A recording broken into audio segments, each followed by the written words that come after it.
I'd like to introduce Chris Reed, Chief Vehicle Engineer for the Nissan Leaf, to get us started. Something just like this.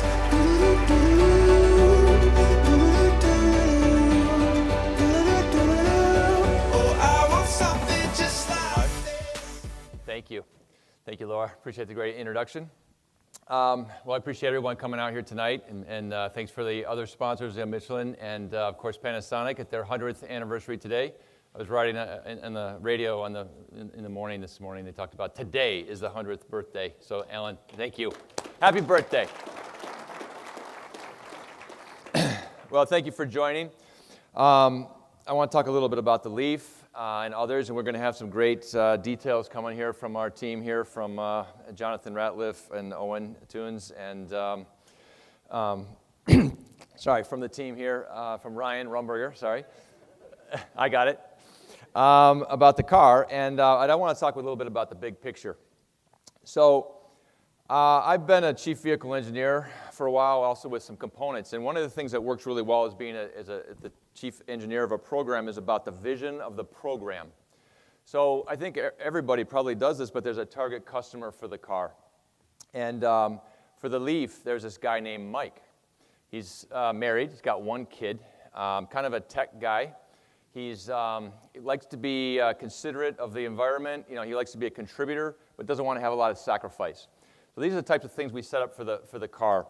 And then every team, every decision, whether it's just design of the car or the engineering of the car or the purchasing, everything that you do for the Leaf, you should think about that customer and how to execute.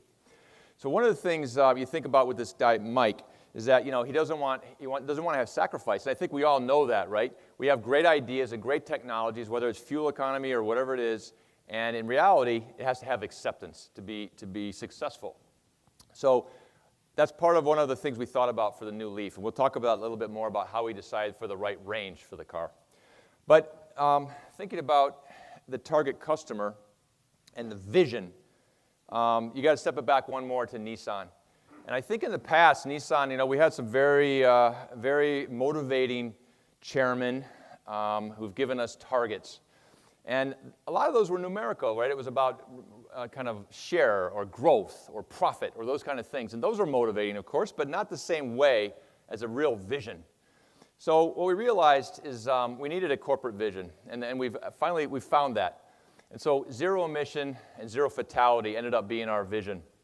And to do that, like the vehicle has a vision, we want every decision to be made with that in mind. And of course, it's kind of a roadmap, right? Because you're not going to get there on the first day. Now, luckily, the Leaf is one of the cars that is getting us halfway there with the zero emission side, and we're starting with our first stab at the autonomous drive, which is one of the roadmaps to get to kind of zero fatality.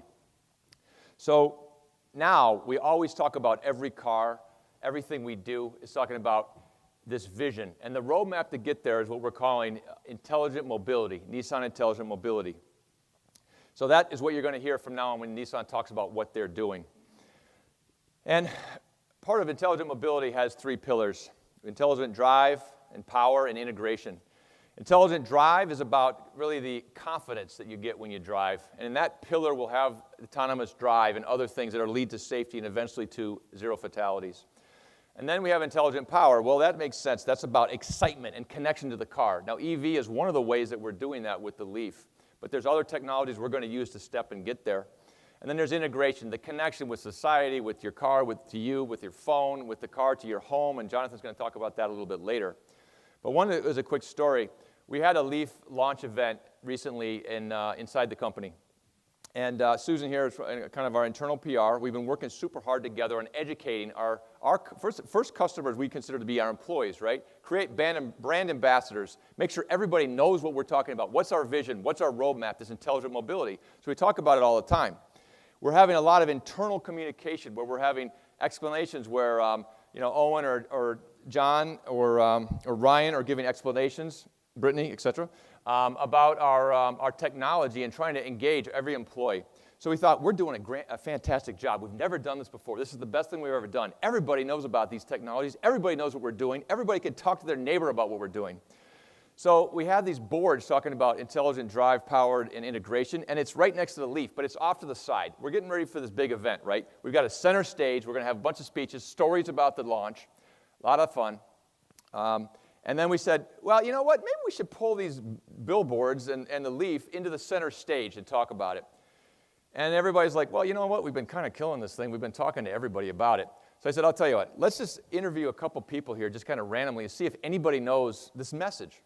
So we grabbed the first guy that walks by. We're like, hey, intelligent mobility.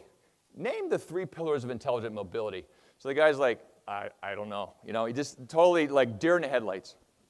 So like, okay, that was a hard question because who can remember all 3? Next person walks by. Hey, and actually, the banners are right behind us, right? It says like intelligent drive, intelligent power, intelligent integration. So we're like, I'll tell you what, we're standing right here, Leaf's right behind me. We're like, name one of the pillars of intelligent mobility. He didn't hear the first guy. He was just like, I don't know, you know, scared, like it's a quiz. So we're like, okay, still a hard question. Next guy walks by. This guy named Ed. We're like, okay, you've heard a lot about intelligent mobility. And he's like, yeah, I think so. And following along. And we're like, what car do you think would really be the embodiment of Nissan intelligent mobility, right? Excited, you know, like kind of like this. And he's like, QX50. That's what he came up with. So I'm like, hey, you know what? Excellent. That's really good because that does have a lot of these elements, but it is an Infinity, first of all. And the fact is, this guy's working on that project, so you can't really blame him. It caught him off guard a little bit, but we realized we got to do a little bit more about education, about what we're doing. We got to keep saying this over and over again. And obviously, if our employees can't even talk about it, how can anyone else, or employees know, or our customers, et cetera, know what we're doing? So that was the beginning of what we've been trying to do. So at any rate, we're going to continue to talk about it and talk about it in our messaging, and we got to do it more and more. So Nissan, we've been doing a lot of, studies and having fun with electric cars for a long time. And this is a chart of that. But the far right on the upper corner shows what we did when we actually decided to take the plunge and create the first Nissan Leaf, 2010. It was a big step for Nissan. I think as a rule, you got Toyota, Honda, and Nissan. I think we were kind of the bridesmaid for a long time.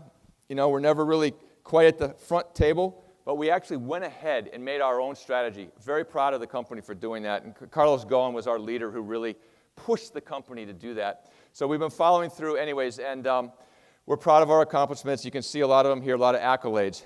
But some of you might not even know this, and I think some of our employees probably didn't know it either.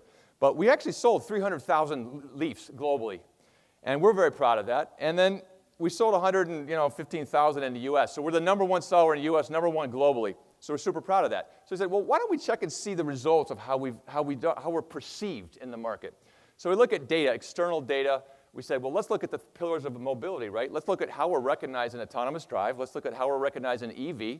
Let's look at how we're recognizing, let's say, technology, right? So we get the results back. I've said this before, but we're like middle of the pack, maybe bottom 2/3, right? So EV, it's like there's some great companies out there, right? Ones that have very good publicity and things. So maybe Tesla was up high there. Maybe others were up there. GM's up there. Ford's up there. Other than we're like, Ford? Hold on a second. Toyota? Are you kidding me? They don't even have an EV. No. So the point is we realize that not only do we need to improve our internal communication, but we need to improve our external communication also and brag a little bit more potentially. So this is the beginning of that. So we're having fun with that. So not only have we sold 300,000 cars, and we've actually driven, I think that so you can do the math, I think something like 3 billion kilometers, something like that. And you can see a lot of battery cells here, and Jonathan's going to talk about that in a little bit. But we've had no incidents, and we're proud of that. We take all of our know-how, all of our experience, and we can be, so far we've had no safety incidents, so we're continuing that trend. And we've got a battery research center. So I'm actually from Farmington Hills here. A lot of our team members are here. We've got a research and development center there. Actually, it's hard to believe this, but it's actually been there for 30 years. I was the first American engineer hired out of college. I drove up here from Virginia Tech and started to work for Nissan. So that's been a long time. But in that development, we have lots of activities, and we have a battery research lab there. And I think about this safety issue thing, and I was talking to some of our researchers in the back, and And they've got tests. I mean, besides the things like driving a nail through it and this and that, they've got a test where they actually shoot a gun through a battery, and then they try to recharge it to see if there's no problems. So anyways, we're doing all kinds of things to make sure there are no issues for our customers. Volume growth. Okay, this is IHS data. We know that everyone's talking about EVs these days. You know, they're going to be coming in droves. And that's amazing for this, right? It's about a customer acceptance. That's what's holding us back, I think, all of us. Whether it's when we started, there were no chargers. You had to charge in your house, and then you had to find one out somewhere. You know, one by one, we kind of reached out, and I think with all the industry getting excited about it, it gets the acceptance ready, and it gets, the chargers are going to be out there. You're going to get this less range anxiety and more, kind of accustomed EV-ness where you don't think about it as an EV. Now a little bit more about the Leaf itself. So here are some great competitors on the screen. The left three are pretty much we'll say the 100 club. The right two, the 200 club. And where are we? 150 miles, 151. And why did we do that, right? Why didn't we just reach for the stars and go at the top? Well, because we have these, hundreds of thousands of customers, we're talking to them. We're finding out what motivated them to buy our EV. What motivated them to be an early adopter. And honestly, there's lots of reasons for it. But just like our target customer, one who wants to be a contributor but doesn't want to make a sacrifice. So that kind of sums it up, I think, our experience with the customers. And that was, hey, this is great, range and everything. I mean, there's the range people, people who only be happy with 300 or 400 miles. But then there's the rest of us who you go to the dealership and you're trying to decide how much money to spend on a car, right? I sat with one of the head of the dealer association, NADA, and he was like, hey, guys, people make decisions on cars over $10, right? $10. So that kind of resonates. And the fact is, we decided what's the right balance for this car. So, we started with the car. We started with the same package. We decided to optimize the battery. Jonathan's going to talk about that. Provide a new vehicle. Provide lots of new stuff. And then our goal was actually do not raise the price of the car, right? So this car is about $30,000 as a base price. And we added a ton of value, made a new styling. Added power, added torque, added range. And that's all new. And the price is lower. So that was our strategy. You can read about it when you see the articles. It's like, well, it's a really great car. Range, not sure, right? Because if you only think about range, it's a pretty obvious answer. It's lower than some of the best out here. But that was our strategy, right? Provide the right kind of package for the customer. And so that's what we're betting on. So we're right in the middle anyways. And what is that? Well, you can see the white space. This is a simple graph. Piece price going vertical, left to right is range. So you obviously got the 100 club on the left, you got the 200 club on the right. We're right in the middle. Not to say we're not working on further range extensions and stuff like that. We'll be coming out shortly in the 200 club. But we decided to start right in the middle, and we hope it's going to be successful. You can tell a customer all day, it's 40% more range than your last one. We know all the people that are coming back in with their old Leaf. Luckily, we've got 115,000 of those people coming back and saying, hey, I love the car, and now I got 40% more range, and I'm paying less money. We think that's going to be a winning story, so we're hoping for it. All right, so just a couple more things about the design itself, actually the car. So, as we said, we kind of built the car around the battery. We wanted to not take away any more space from the customer. The battery team challenged to make more efficiency, more power density, more output from the same space. Not take away from the customer, give a little bit more in the exterior, in the luggage area based on customer feedback, then restyle around that, bring it into the mainstream. So when I worked on Murano, that was actually the first vehicle that kind of established our Nissan design elements. So this V-Motion grille came out for the Murano, the boomerang kind of headlamps, the boomerang tail lamps, the floating roof. Those started with Murano. Now this is going mainstream. I mean, we used to be a little bit more early adopter, you could be a little more, a little bug-eyed, a little bit different, and we started with that. And anyways, that was successful, but this is going to take it to the next level. So, yeah, I've covered all those points. And now, we didn't want to forget the fact that this is an EV, right? So you got your blue accents running around the car, and that's to give the true EV-ness of the car. Interior, this is a little bit about, it's a new car, right? So we got new interaction, new touchscreens for the customer. We got our, CarPlay, Android Auto, the things that you ought to have these days that all customers want, and we've got those.